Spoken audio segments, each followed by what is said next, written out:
Welcome to Lesson 3.4, Risk Management Planning, the Success Enabler. In the world of project management, uncertainty is the only certainty. The difference between a project that succeeds and one that fails often comes down to one critical discipline: how you prepare for that uncertainty. Over the next few minutes, we're going to explore how to master this discipline. We'll shift your perspective from fearing risk to seeing it as an opportunity. By the end of this lesson, you'll understand how to transform the unknown from a project killer into your greatest competitive advantage. Let's begin. Imagine you are the captain of a grand vessel, setting sail for a land of incredible opportunity. Between you and your destination are storms, hidden reefs, and unpredictable currents. Now, you have a choice. You can be a gambler, hoisting the sails and simply hoping for fair winds. Or, you can be a strategic captain.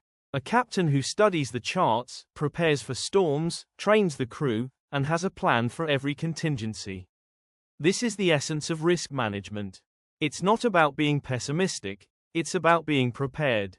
It is the navigational chart and compass that allows you to steer your project with confidence, turning potential hazards into manageable challenges and ensuring you reach your destination successfully. Before we can manage risk, we must agree on what it is. This is a crucial distinction. A risk is not a problem that is happening right now. That's called an issue. For example, if your database server has crashed, that's an issue requiring immediate action. A risk, however, is a potential future event. It lives in the realm of possibility.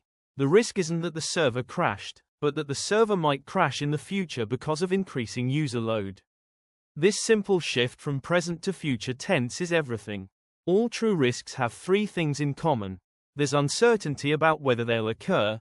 If they do, they will have a future impact on your project's objectives. And finally, they are measurable. We can estimate both their probability and the potential impact.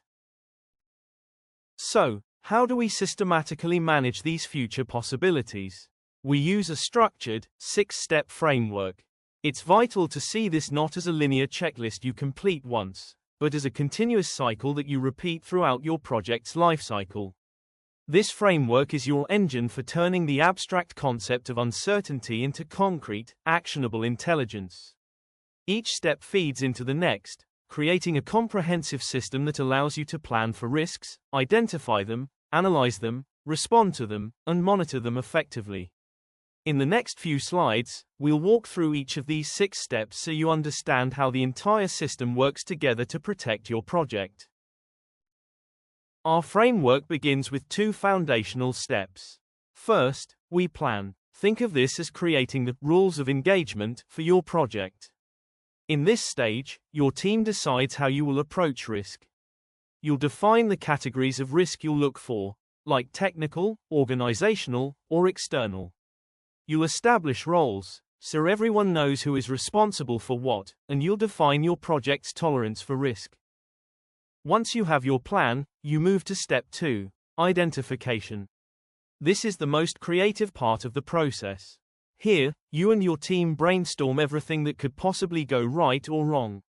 You use techniques like interviewing subject matter experts, analyzing lessons from past projects, and challenging your own assumptions to uncover a comprehensive list of potential risks and opportunities.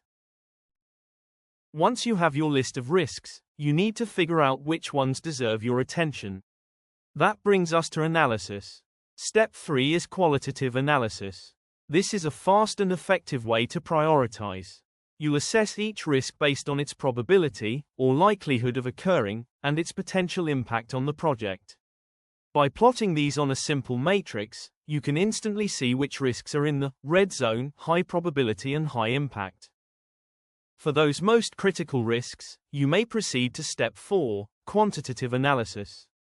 This is a more rigorous, numerical approach.